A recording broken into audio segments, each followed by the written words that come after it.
for me is my handstands, my mobility, words are hard, or Instagrams, or what's it? Ooh, I have an air bubble, 1 second. Oh, nope, that's inaccurate, try again. Oh, okay.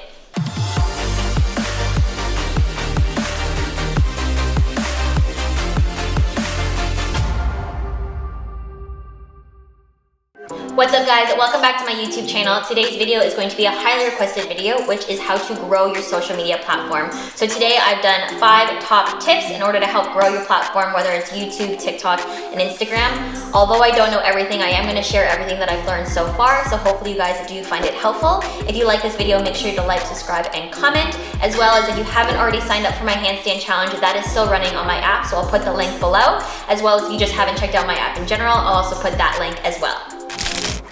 Tip number 1, so this has to do with consistency. That is the main thing. So whether you're posting twice a week, 3 times a week, or even every single day, as long as you stay consistent with it. So for me, I decided back in 2018 that I was gonna post every single day. It is a little bit on the high end, and I don't think it's completely necessary to have a successful profile to post every day. I know tons of creators who are even bigger and better creators who are only posting 4 times a week. So by no means you have to do every single day. That's just what I'm doing. But the most important thing, like I said, is just being consistent. So making sure that you have enough content to be posting those times a week. You never want to be posting and then all of a sudden disappear for a little bit or just kind of go off the grid. You just want to make sure that you're putting out content consistently and it's entertaining and that it has a lot of information there for individuals as well.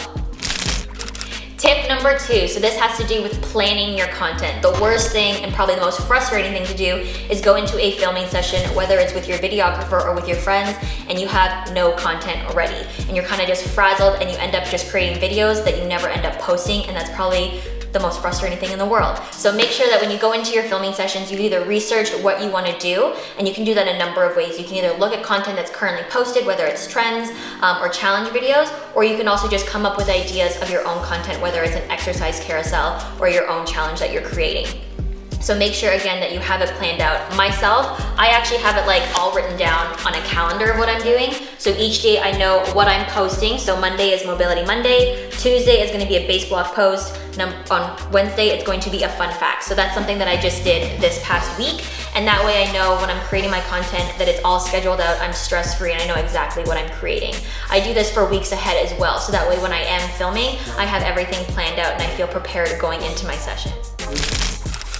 Tip number 3 is how interactive you are on your own platform. So it's one thing to be posting your own stories and your own timeline, but it's completely other thing to be interacting with either other creators or even your followers.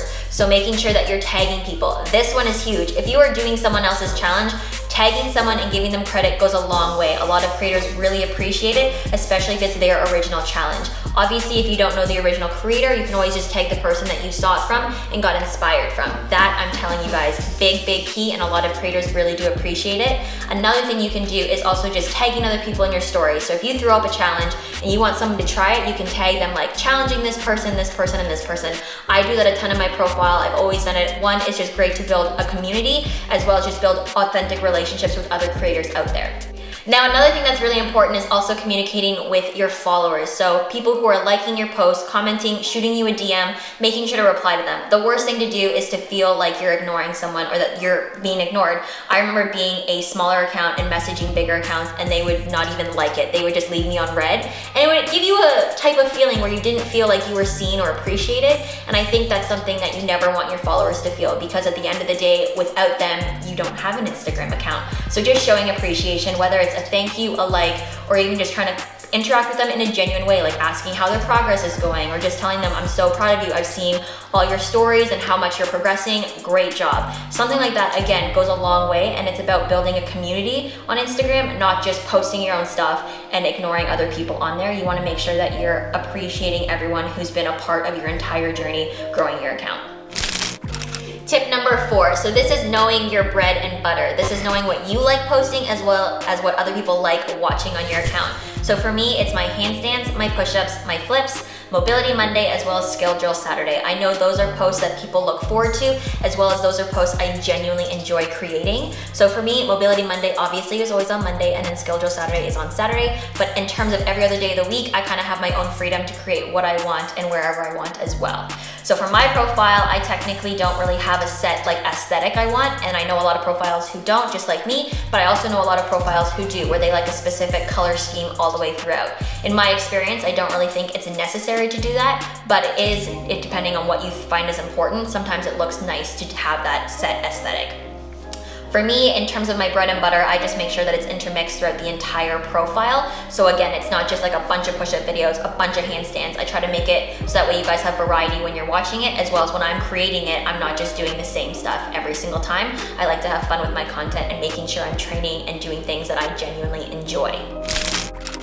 Tip number 5, so this is the most important thing. If you guys take away anything from this video, tip number 5 is it. So it's just being authentic to yourself. I know a ton of people who are chasing after followers or chasing after being viral, but it's not about that. It's about doing what you enjoy and what you enjoy creating. When you are genuinely having fun with your content, people can automatically tell, and people can also automatically tell when you're pushing content. So when you're just trying to be that viral person, people can kind of see that, and it kind of looks a little bit try hard and can come off the wrong way. So never chase after something, always do it for you. So when you're posting, think of it this way. If your Instagram deleted today, would you still do what you're posting? So for me, I would 100% still do my handstands, my push-ups, my flips, because I genuinely enjoy doing those things, and also creating content with my friends. So doing those partner videos, collabs, I like meeting new people, I like training with new people. So regardless of Instagram, I would still be doing exactly what I'm doing, and that's why my content is genuine and is very transparent. Like I show the fails, I show that it's not a one and done. It's definitely something that I enjoy doing, and people can tell as they're watching my video. I wouldn't be spending an hour doing a handstand sequence if I hated doing handstands. So just something to keep in mind. Also, when it comes to followers, that number is literally just it. It's a number. So as long as you're influencing or inspiring or motivating someone, it doesn't matter if it's one person or if it's 1 million people. As long as you're helping someone, that's the most important thing, and definitely something to focus on more than just a big number on Instagram. It's also the amount of people who like your content and genuinely are invested in your journey that matters most when it comes to creating. So that is it for my 5 top tips for growing your Instagram account or your social media platforms. Obviously, there is so much more that goes into it, but unfortunately, I don't know all the secrets to the algorithm and exactly how it works, but these are just 5 things that I consider while I'm growing my Instagram account / when I was first creating it. So hopefully this was helpful for you guys. If you like this video, make sure you like, subscribe, and comment, as well as don't forget about my handstand challenge on my app, or just my app in general. There's handstands, pistol squats on there, mobility, hip programs, all that fun stuff. Until then, I will see you guys next time.